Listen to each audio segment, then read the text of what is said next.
Hey YouTube, this is Wrestling Smart Fan 62.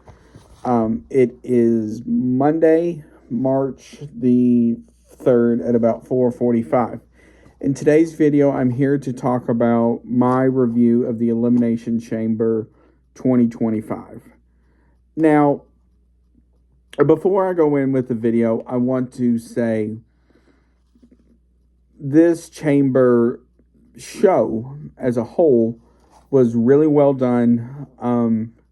Couple things I will mention were really well thought out, and it showed that if you take the proper time to think this through and not just rush into it, you can have a great thing. So Bianca Belair defeated Alexa Bliss, Liv Morgan, Roxanne Perez, Bayley, and Naomi. Now, the women's chamber match was really well done. I will say this. The only thing I did not like about this and the men's, which I will get to, is the sound they use for when the next superstar is going to come out of their pod. It sounds more like the chamber's about to take off than going to the next superstar. Now, the thing that made the women's chamber match unique was before it even started. So you had Alexa come out and then got into a pod. Then you had Roxanne Perez get into a pod. Then you had Bianca. Then you had Bayley, which were the four in the pods. Then you had Liv Morgan and Naomi. So right as they were about to start the match, you heard Jade Cargill's music hit. And the look on everybody's face is like, what? The look on Liv Morgan's face looked like she saw a ghost. So she was like, what's going on here? And I will say this, through facial expressions alone, it made it cool because when Jade attacked Naomi, you saw Bianca over in there trying to get out of her pod to go help get Naomi.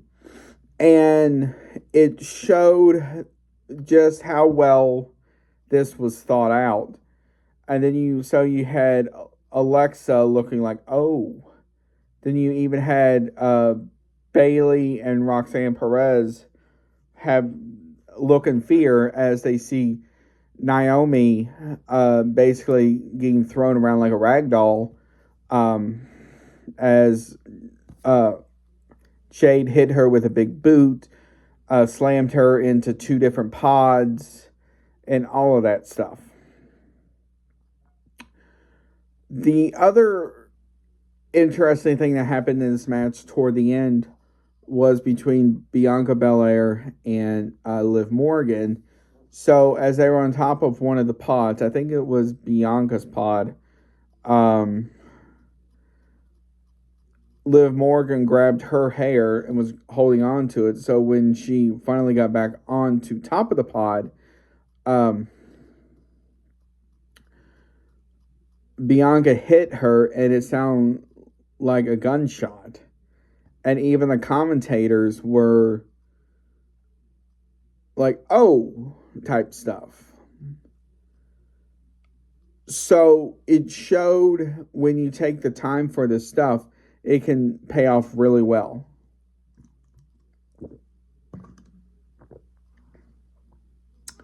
Next is Trish Stratus and Tiffany Stratton versus Nia Jax and Candice LeRae.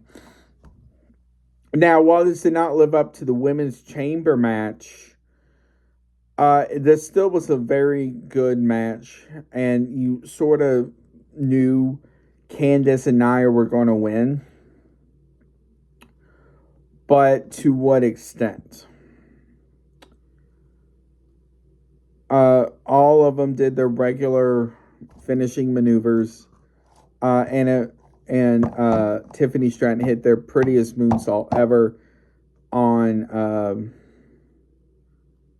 I think it's Candace, to win. The next one, I forgot to mention, to actually put, was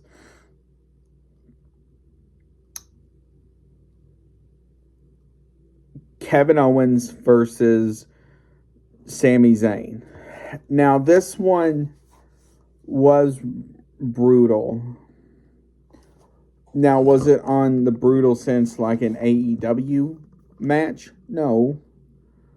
But the thing is, for the PG era, it was brutal because you had them going through tables. You were getting hit by chairs and everything else. And then at one point toward the end, Sammy brought out a barbed wire chair. And you're just like, oh.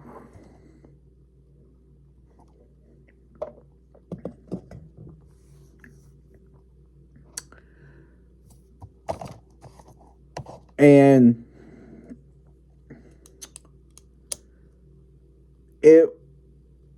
I love the fact Michael Cole and the commentary team as a whole were like, we're basically saying, stop this. This has gone far enough, and all of that stuff. So at the end, after Kevin Owens won, he was about to go back to the locker room, and he snapped, and he lifted up the padding that separates the concrete. And right as Kevin Owens was about to powerbomb Sami Zayn onto the concrete, you heard Randy Orton's music hit. And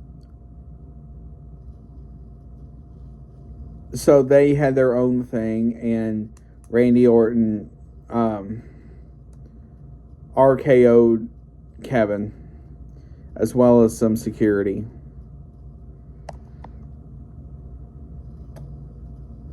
So it looks like they're setting up that feud, which I will get to a video of. But this was really well done. I'm glad Randy is back. And now we're on to the men's Elimination Chamber. Now this one, the cool thing about this was you were combining the hatred for certain superstars onto one another. So you had Seth Rollins hating CM Punk. You had, Logan Paul hating everybody. You had, all this different stuff going on at once. And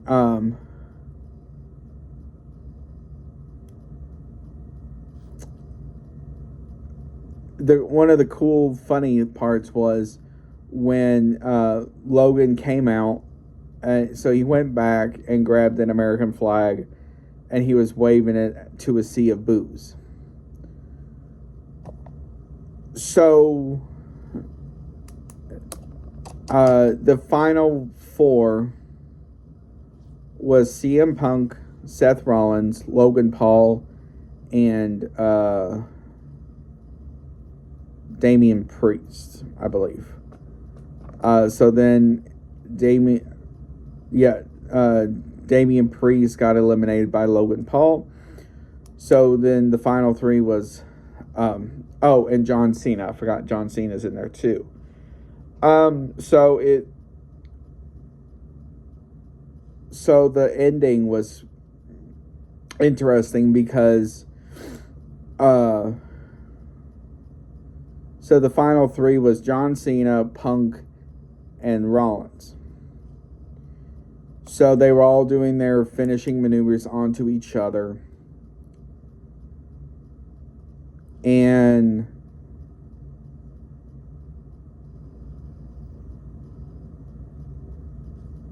essentially,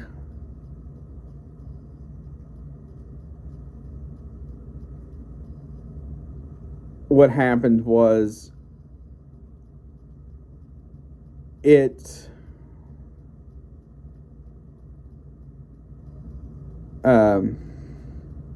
so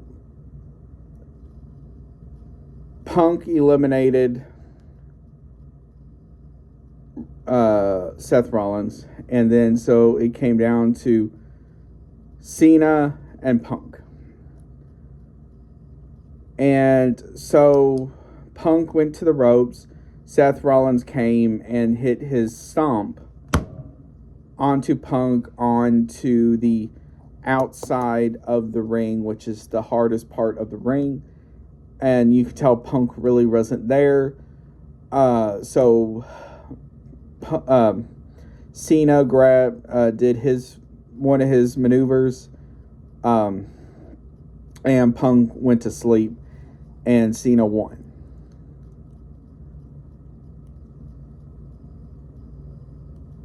This is where is Cody going to sell his soul comes into play. Because you have, as it looks like Cena, who was celebrating, was about to leave and go to the back. Cody's Rose music hit, and he came out, and Cena and Cody Rhodes shook hands. So then The Rock's music played. He came out with Travis Scott and did that whole debacle. And so The Rock did this promo, saying, so Cody said, my soul is for this ring and those people. So Rock, go F yourself. And the place went crazy. And so The Rock, this whole time, had like a stone look on his face. Like you knew he was up to something. So Cena and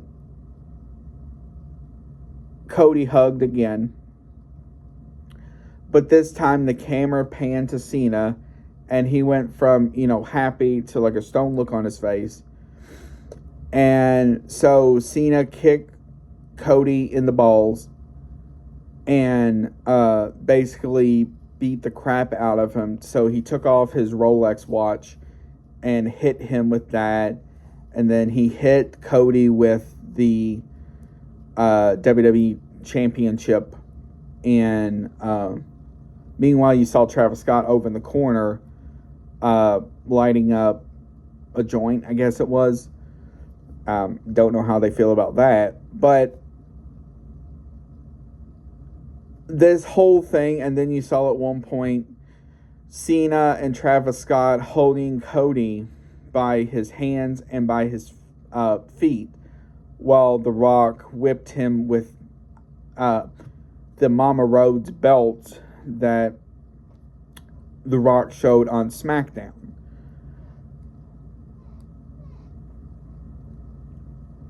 So this whole thing was easily 20-25 minutes long.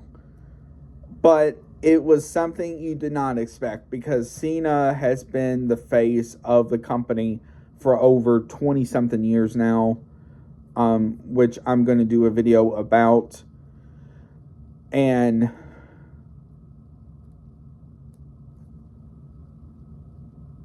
this whole thing was really well done. There was very few people in the company that know about this heel turn. And in the video I'm also going to talk about certain signs that we should have seen at the time, but we didn't know. So overall, Elimination Chamber was a great pay-per-view. If you haven't watched it, I highly suggest you go watch it, especially for Jade attacking Naomi, Randy Orton coming back, and The Rock, Cody Rhodes Cena segment.